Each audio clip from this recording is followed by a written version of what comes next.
Hola, buen día a todos. ¿Alguien me puede ayudar y decir cómo se escucha?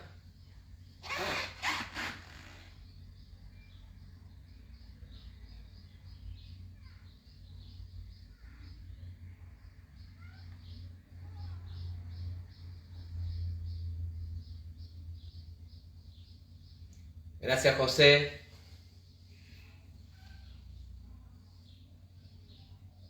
Buenísimo, gracias ahí a los que me ayudan del otro lado.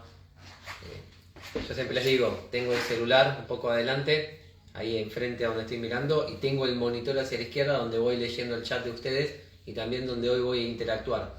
Así que me gusta quedarme tranquilo que primero entiendan por qué me voy moviendo y segundo que se escuche bien, que es lo más importante. Bueno, como hacemos habitualmente, damos estos primeros minutos para que se sigan conectando. Vamos de a poquito armando la introducción del día de hoy. De ahí que preguntas que tengan, que quieran anticipar, algún tema que quieran específicamente ver, siempre que quede en el marco de lo que hablamos habitualmente, este es el momento. Dispárenlo ahora, así después no empiezo a hablar y se nos pasa el rato.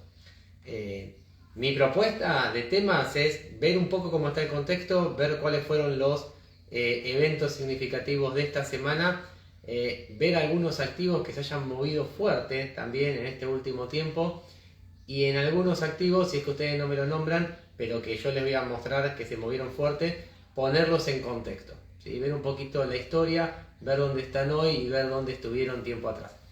Así que, repito, disparen ahora si es que tienen algún tema y si no, yo me encargo. ¿Se tocó fondo en los índices? Bueno, buena pregunta. Mientras el resto se anima y escribe, yo voy redondeando un poco ese tema que es terriblemente importante y no hay una manera, la realidad es que yo les puedo dar una opinión si creo que se tocó fondo o no en los índices, pero no hay una manera certera, al menos en el nivel donde están ahora los índices, ¿sí? Porque han hecho muy poco todavía como para poder concluir técnicamente que la tendencia bajista de todo este año está terminada. Entonces para mí faltan señales para dar un poquito más de confianza a ese posible piso. Si me preguntás, yo creo que los mínimos que se alcanzaron semanas atrás, por índice nos estamos refiriendo al índice Standard & Poor's, al índice Nasdaq, al Dow Jones, al Russell. Yo creo que muchos de esos mínimos tienen las condiciones para hacer piso. Me parece que son buenos precios a la hora de querer armar posiciones hacia adelante, en la medida de que no juguemos una ficha al pleno y digamos, si entramos confiando en esos mínimos y todo sube, estamos contentos, y si esos mínimos se perforan, nos hace pelota, ¿sí?, la inversión. Estratégicamente tendremos que armar un plan donde tengamos un ingreso tal que si el mercado llegara a revertir en un escenario que en el mío no es el principal, sería un escenario secundario, podamos ir más abajo a reforzar posiciones y a promediar precios. Con lo cual, a la pregunta de ¿se tocó fondo? Repito, faltan señales. Pero para no quedar en la ambigüedad, yo lo que digo es, creo que tiene lo suficiente como para hacer un piso. Desde lo técnico y también desde lo fundamental, de cómo el mercado está reaccionando a las noticias. Yo aquí les voy a mostrar algo mientras espero que se conecten algunos más y antes de arrancar con el tema en sí mismo, quiero comentarle algo sobre los índices. Y también invito a que ustedes hagan esto. Por ejemplo, un índice que me parece que tiene una situación técnica muy prolija es el Dow Jones. Si pueden, agarren el Dow Jones, grafíquenlo, pónganlo dentro de un gráfico, vean la evolución de precio desde el 2020 hacia adelante. ¿Por qué digo 2020? Porque ahí tuvimos la pandemia, ahí hubo un evento muy fuerte en donde hubo una reacción bajista con el inicio de la pandemia y luego una recuperación. Algo que ya he explicado por qué se dio esa recuperación, que no tuvo que ver tanto a la buena salud económica de las empresas, sino la intervención de los bancos centrales. Pero cualquiera sea el caso, la cuestión es que desde ahí hay un mínimo importante para seguir. ¿Y qué es lo que sucede en el Dow Jones? El Dow Jones, ¿sí?, y me ayuda acá en el gráfico para marcar bien las fechas y los niveles, el Dow Jones en principio de octubre cotizaba alrededor de los 29.000 puntos. Y voy a redondear valores, no voy a decirlo exacto, así no pierdo tiempo. Y esos 29.000 son casualmente el mismo nivel de precios previo a esa fuerte caída de la pandemia.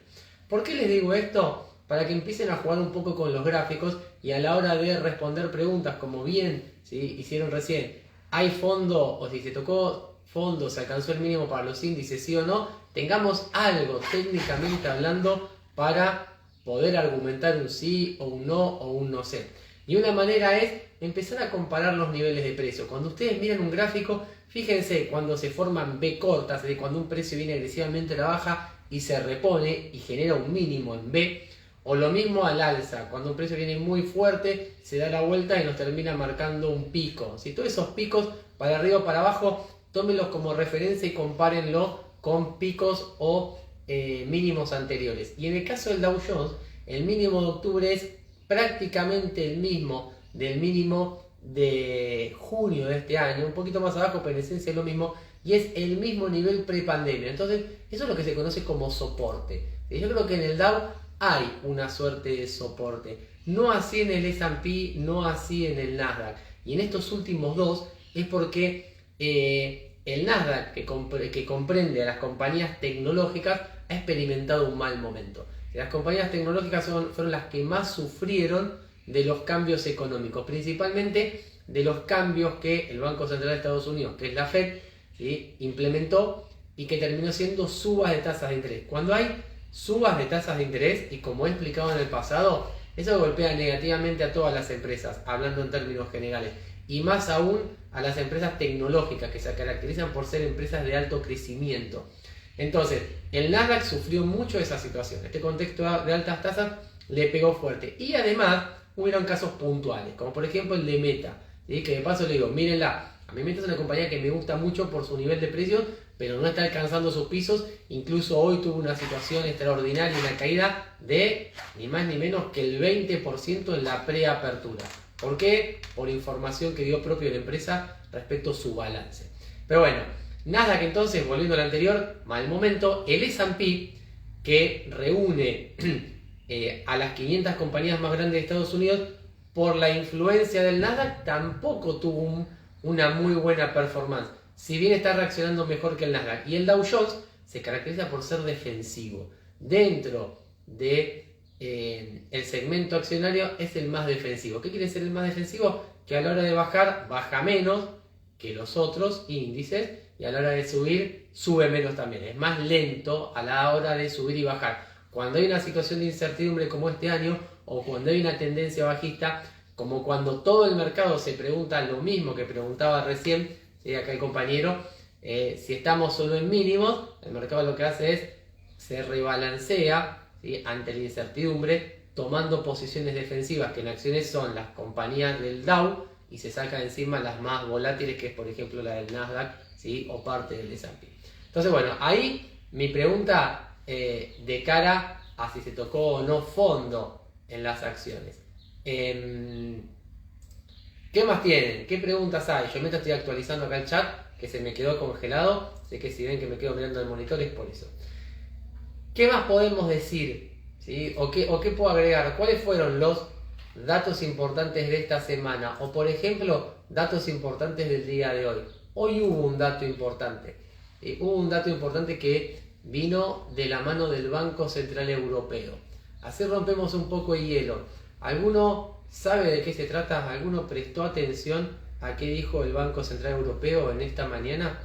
Les anticipo que luego de ese comunicado los precios se movieron muy fuerte, ¿sí? O se movieron fuerte, generaron cambios a cómo venían los precios antes del dato y después. Entonces es importante que le pongamos atención.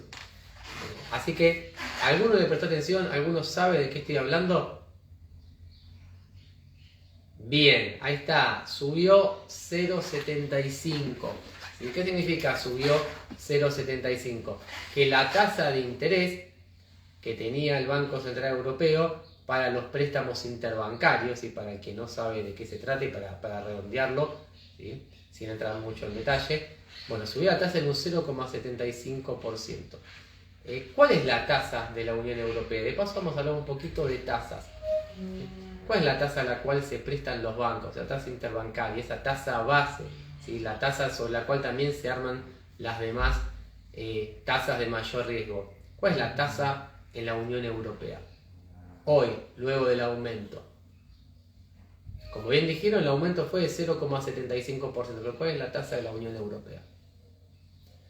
Bueno, si ninguno arriesga, les digo, la tasa de la Unión Europea, muy bien, ¿sí? Bien Gonzalo. La tasa de la Unión Europea es 2%, luego este 0,75 quedó en un nivel de 2. El año pasado esa tasa era 0, se mantuvo en 0 durante mucho tiempo. Fíjense cómo de golpe se fue a 2. ¿Qué es lo que está pasando? Y como he explicado en charlas anteriores, todos los bancos centrales están subiendo sus tasas. Entonces estamos en un mundo con tasas de interés más elevadas. Y eso significa que el valor del dinero o el costo del dinero es mayor. Hay menos propensión a prestar, ¿sí? Ya sea desde instituciones entre sí, instituciones a empresas, privados a empresas, y por ende los costos para financiarse, los costos para consumir son más altos. ¿Cuál es la tasa de Estados Unidos? ¿En qué nivel de tasas hoy está Estados Unidos? Donde el año pasado estaban también cercanas a 0. Algunos, no quiero no quiero decirlo yo porque vienen bien, la realidad es que están sintonizados tanto con los datos como con el contexto, así que les doy lugar. Tasa de Estados Unidos a la 1, a las 2, a las 3. Tasa de Estados Unidos en 3,25%. Ha subido fuerte. Conclusión, para no perder tiempo con esto. Las tasas a nivel mundial están subiendo todas. Como dije, cuando sube la tasa, eso es un impacto negativo para la economía, para las empresas, para los consumidores.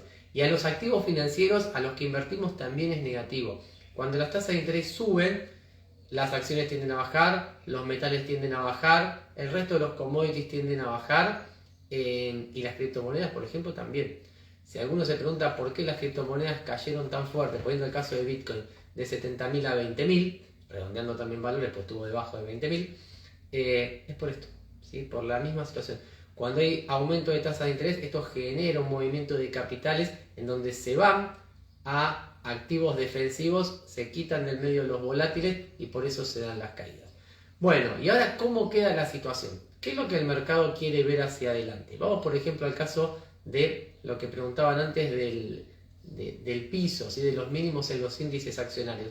Para que suban desde lo fundamental, lo que tiene que primar es una proyección generalizada de que los bancos centrales van a seguir aumentando las tasas de interés, pero a un ritmo más lento que lo que hicieron este año, o que directamente no las suban. ¿A qué banco central el mercado le está poniendo atención principal? A la Fed. La Fed fue la más agresiva a la hora de subir las tasas. La ha subido más que los demás, comparémoslo con Europa, ¿sí? 3,25 contra 2% niveles de tasa. Las ha subido más rápido, de manera más consecutiva, entonces está mirando ahí. La Fed no ha dicho nada todavía de que va a discontinuar este ritmo, pero ha dado pequeñas señales de que en lo que queda del año si puede seguir con esta escalada o este incremento de 0,75%, pero casi al año que viene puede empezar a frenar un poco la cosa. Eso es lo que el mercado compró. Si vemos esta recuperación reciente de octubre, si vemos que octubre fue un buen mes para el mercado accionario, porque el mercado está queriendo comprar esa situación. Y por comprar aparece un término técnico muy importante que es lo que el precio descuenta. Acá hay algo muy importante y es ¿qué hay de lo fundamental, de los datos, de los eventos contenido en los precios? Muchas veces sucede que aparece un dato que debería hacer subir o bajar los precios y el precio hace otra cosa. Un ejemplo de esto fue semanas atrás en Estados Unidos cuando publicó el dato de inflación. Ese dato de inflación fue superior a lo que el mercado esperaba, a lo que los analistas, los economistas habían estimado, y si bien bajó luego del dato, lo que es esperable, porque en este contexto cuando ustedes vean que en Estados Unidos la inflación es superior a lo que se esperan, eso es un impacto negativo hacia las acciones. Entonces en ese momento, cuando salió el dato mayor a lo esperado, por ende negativo a las acciones, y las acciones empezaron a bajar, esa baja fue muy limitada y luego terminó no solo subiendo fuerte en el día, sino que desde ahí a hoy siguieron una tendencia alcista. Entonces algunos se preguntará, ¿por qué pasa esto?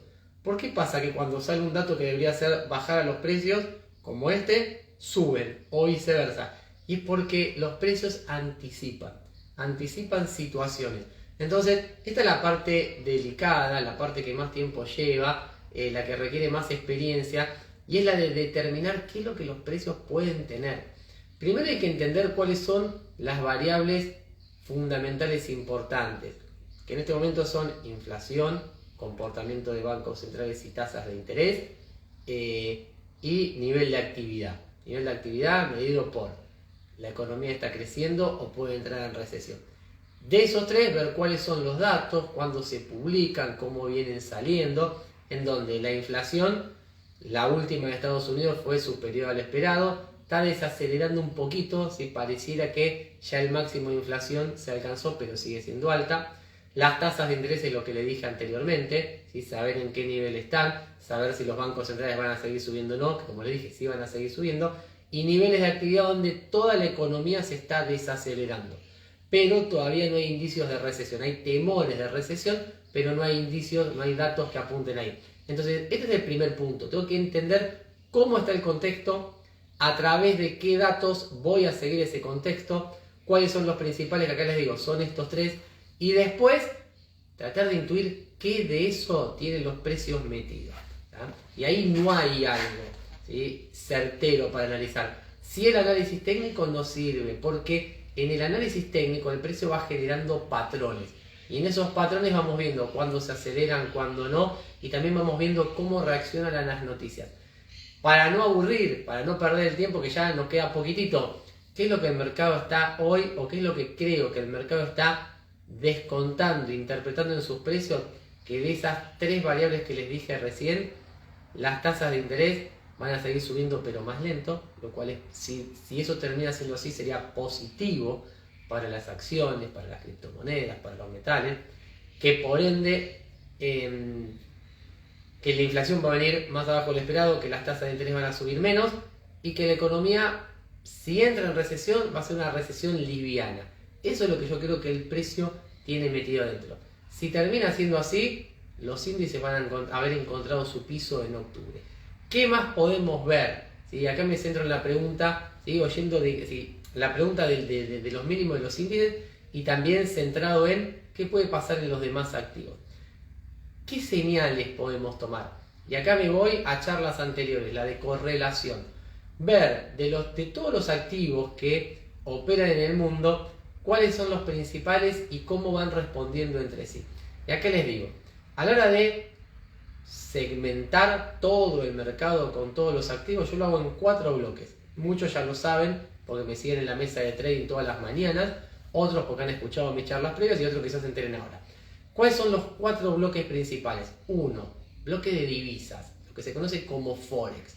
¿Sí? Bueno, hay que seguir las principales monedas. ¿Cuál es la principal? El dólar. Y para eso tenemos el índice dólar, que nos muestra el comportamiento del dólar respecto a las 6 principales monedas. Otro bloque, el mercado accionario, que es lo que hablaba al principio. Y ahí, ¿cómo lo seguimos? Con algún índice. El Standard & Poor's es el más conocido, el más popular, y si tengo que elegir uno, elegiría ese. Otro bloque, el de commodities, y ahí hay que seguir metales, oro o plata y petróleo. Y por último, el de criptomonedas. De estos 4, se van a dar cuenta que el dólar se está moviendo en sentido inverso a todos los demás. Cuando el dólar sube, que es lo que vino haciendo todo este último año, el S&P baja, los metales bajan, las criptomonedas bajan.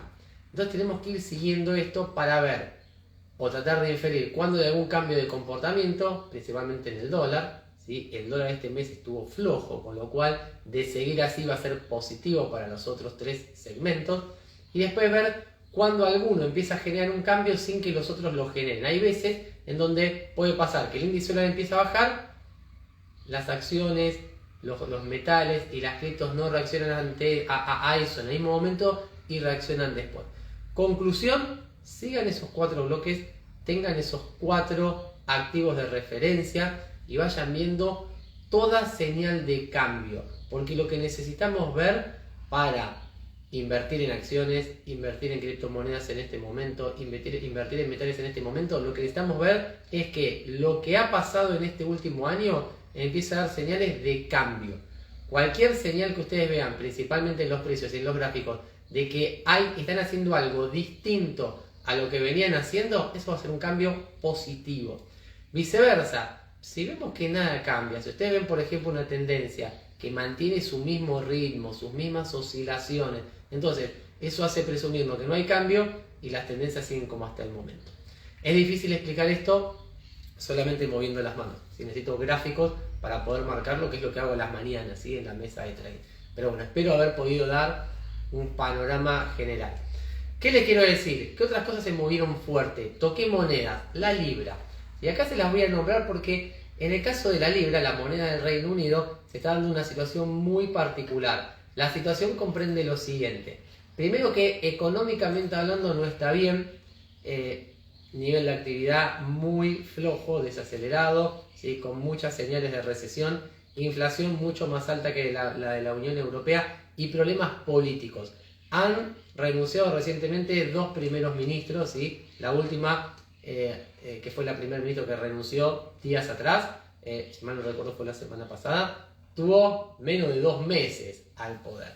Entonces, después de todo ese ruido, ¿cómo se movió la libra? ¿Cómo creen que se movió la libra? ¿Sí? A la baja.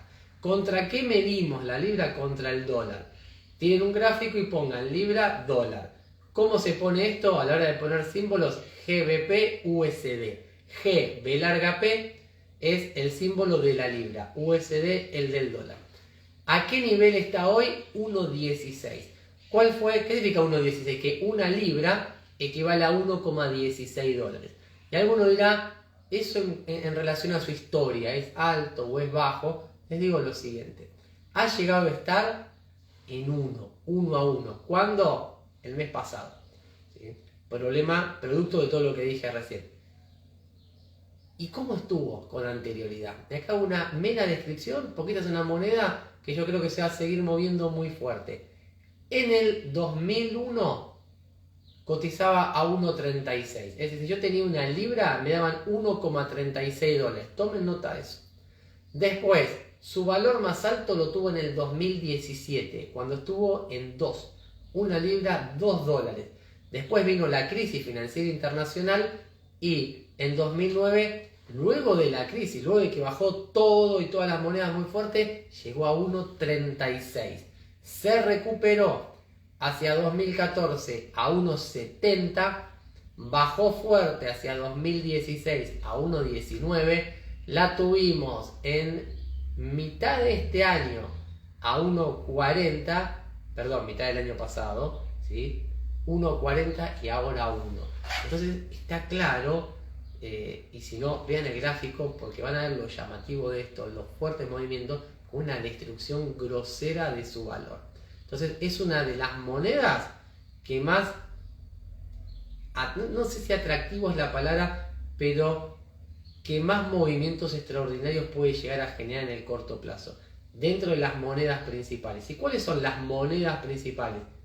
Dólar, euro, libra, yen, franco suizo, dólar canadiense, dólar australiano, dólar neozelandés. Ahí están las principales. Bueno, de esas principales, presten atención a la libra. ¿Y por qué digo las principales? Y con esto voy a ir cerrando. Porque esas monedas son las que más se negocian diariamente. Tanto entre inversores como entre países, como también entre empresas que importan y exportan. Eso hace a que el mercado de Forex tenga tanta liquidez y ustedes escuchen tan seguido que el trading se produce en Forex. ¿Por qué? Porque todos los activos financieros que hay, estas monedas, en virtud de lo que decía recién, de todas las operaciones y los distintos tipos de operaciones que hay, hacen que todo el día estén negociando. Las 24 horas del día. Excepto los domingos, los sábados y mediodía del domingo, el resto de los días se negocian las 24 horas. Siempre hay algún país despierto digo por usos horarios, que está negociando. Entonces, por eso el mercado de Forex. Y dentro de eso, como les dije, hay monedas que están moviendo fuerte, la libra es una de ellas, el euro síganlo también con mucha atención, en donde para no perder tiempo les digo, el euro en 2008 cotizaba en 1,60. Si tenían €1, lo podían cambiar por $1,60. Y hoy está 1-1. Por primera vez desde que comenzó a existir el euro, a negociarse el euro luego de la suba inicial, ¿sí? Nunca estuvo por debajo del 1. Tiene un movimiento muy fuerte. Y para resumir, y acá les dejo a ustedes estos minutos para preguntar, ¿por qué suceden estas cosas? ¿Por qué el euro está en la paridad de 1-1 y ha llegado a estar menos? ¿Sí? Porque días atrás, si tenían €1, le entregaban menos de $1. Estuvo en 0,95, 0,96, bueno, ¿sí? Y por varios días en ese rango. Hasta hoy que recuperó la paridad. ¿Por qué se da eso en el euro? ¿Por qué se da eso en la libra? ¿Por qué el mercado accionario bajó? ¿Por qué las criptomonedas bajaron? Porque en el mundo hay inflación, porque los bancos centrales salieron agresivamente a combatir la inflación levantando tasas de interés. Esto hizo que el dólar se aprecie, porque el Banco Central de Estados Unidos, la Fed, fue el que más subió la tasa de interés. Cuando un banco sube la tasa de interés, hace generar atractivo en su moneda, aparece demanda en esa moneda para invertir y capturar una tasa de interés más alta y castiga a todas las demás. Y un aumento de tasa de interés, sea en Estados Unidos en este caso o en todos los bancos centrales que también lo están haciendo, genera menos liquidez en el mundo, genera que los capitales salgan de activos de riesgo, vayan a activos defensivos, genera que se encarezca la financiación, como dije al principio, y el consumo, genera riesgos de desaceleración, incluso de recesión, y eso golpea las acciones. ¿Y por qué golpea las criptos también? Porque son los activos financieros más volátiles del momento. Hacia adelante, ¿qué es lo que espero?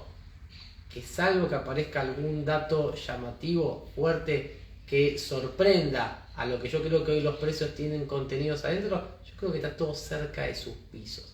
¿Ya? Esto hay que revisarlo diariamente y con mucho cuidado, pero de ser así, me parece que el segmento de criptomonedas, que ha estado tan deprimido y tan golpeado, puede ser un segmento que se luzca mucho. ¿Qué criptomonedas me gustan? Por supuesto Bitcoin y Ethereum, que son las principales, pero una que me habrán escuchado varias veces decir, Dogecoin, me gusta por el poder que tiene, no por sus fundamentos.